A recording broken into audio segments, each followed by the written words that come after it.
Hey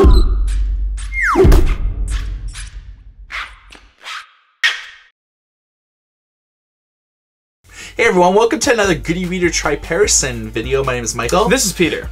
Peter, we have a bevy of smartwatches. We do. We have a smorgasbord of smartwatches and watches in general right here, and we will zoom in after the intro here. We have the Sony Smartwatch 2. This one just came out.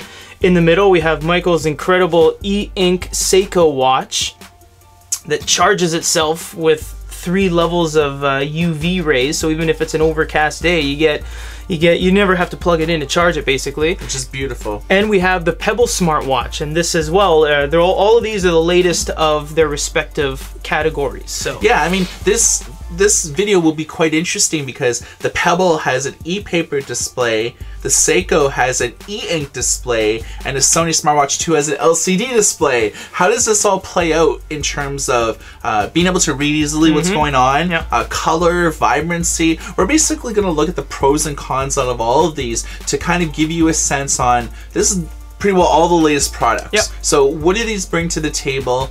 Are they worth your time and dollars and investment and everything else? So without further ado, let's go in for a closer look. So we have the Pebble, we have the Seiko e-ink watch, which is the only watch of its kind, and we have the Sony Smartwatch 2. So we have LCD color, we have full e-ink, and we have e-paper. So each of these screen technologies features something completely different and unique. And I thought that these are pretty well the pinnacle of watches right now. Let's take a look at the Sony Smartwatch 2 first. Peter, give us a little rundown of what this brings to the table. The Sony is best paired with an Android phone because it only works with Android right now. It's basically a miniature Android version. It's basically a miniature version of Android, I should say, with apps and slideshows and all that kind of fun stuff, but you can't really reply or anything like that. So Mike sent me a test message that says, "Hi Peter, all I can really do is delete it. I can't bye-bye. I can't reply, I can't do anything like that. It's basically just a passive extension to your phone. You do need your phone to set this up. You do need phones to download apps. It doesn't have a web browser, it doesn't have an app store. It's basically a watch that you wear that gives you notifications like Facebook stuff.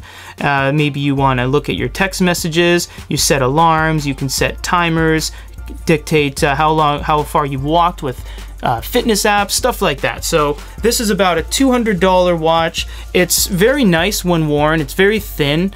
It doesn't really look too much like a it looks pretty much like a watch when you wear it, and it's a rubber band. Yeah, it's good build quality here, and it's not bad build quality everywhere else. It's just practical because when you wear it, because this is plastic and rubber, you can rub this on the table, you can rub this on like your car or whatever, and you're not gonna damage the phone. You're not gonna damage the watch or what you're rubbing it on. Like, you're not gonna wreck your table. So it's pretty good all around watch. Okay, so the Seiko e-ink watch is the only watch in the world that actually has an e-ink display, and this retails for about $550 to about $800, depending on where you get it from.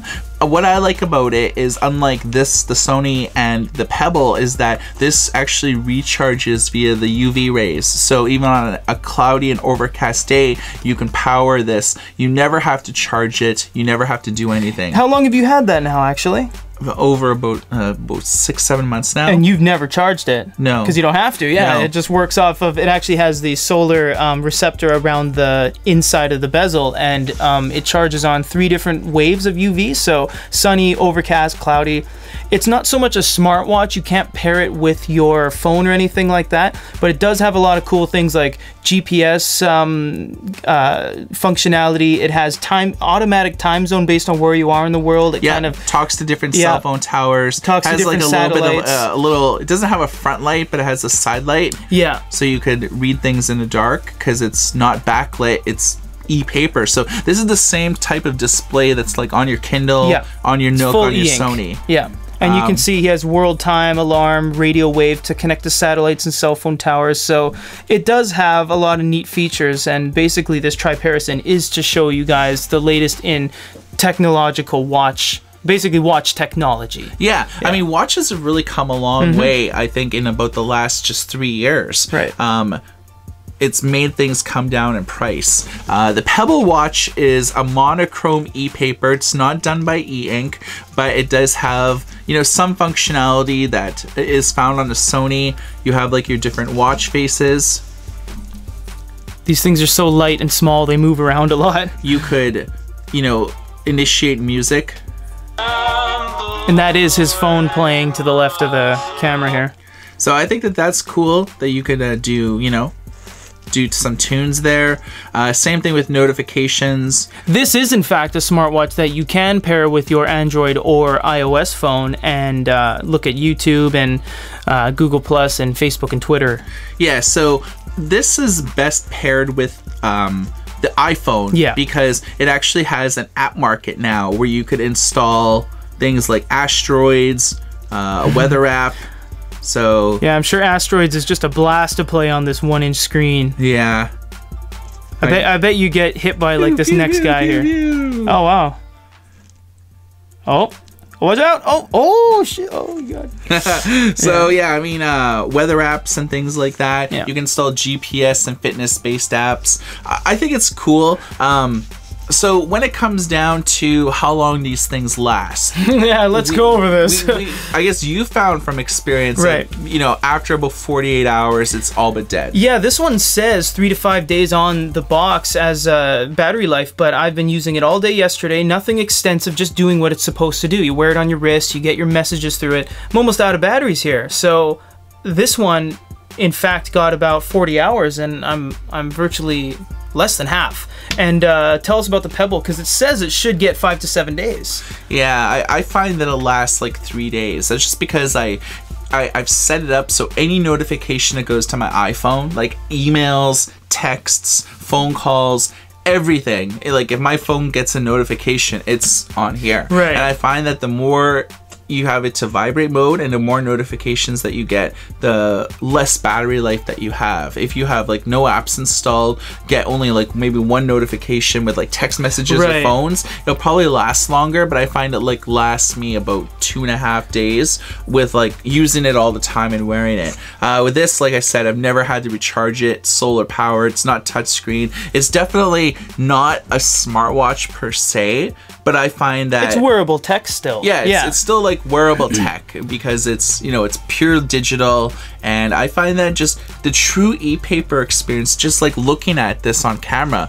this, you could see everything on the screen. Yeah. This, maybe like not so much.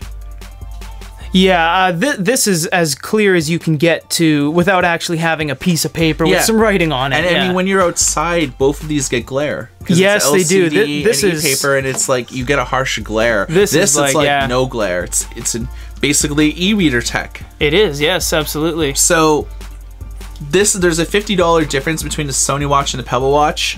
So and there's a $400 difference between the yeah. But this looks nice. This looks like this is an actual watch. It's a Seiko watch, and the face has just been replaced with an e-ink display. So. Yeah. Okay, so we've showed you how far wearable tech has really come in the last few years.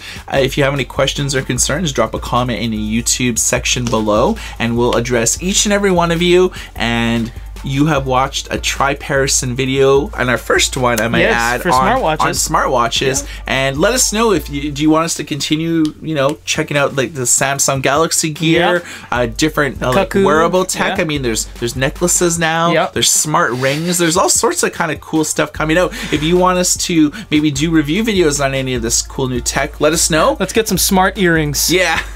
For goodymeter.com, my name is Michael. This is Peter. Everybody take care. So that's the Sony Smartwatch 2. Really hope you guys got a good idea of what the watch is all about. If you guys want to go and buy one, if you guys want to go and see if you can get one on Craigslist or wherever else, maybe eBay, get a good deal on one. I think $200 is a little pushing it for something that's just kind of, you know, all the information just kind of passes through. You can't really do much on it. on its own, but it's a good extension. Maybe not for $200. It's up to you guys, but smartwatches are on the rise. There's lots of choices for everyone. When we were at CES earlier in the year, there were 6 other companies that were not so much the big boys, kind of like Sony and Samsung, that did smartwatches. So there's bound to be a lot of competition out there and a lot of great prices, a price range I should say. So thank you guys everyone for watching our videos. You are making it all worth it and making it all possible that we can do this every single week. And we have over 800 and something, 820-ish videos on youtube.com/CodyReader. Keep watching. Thank you guys everybody.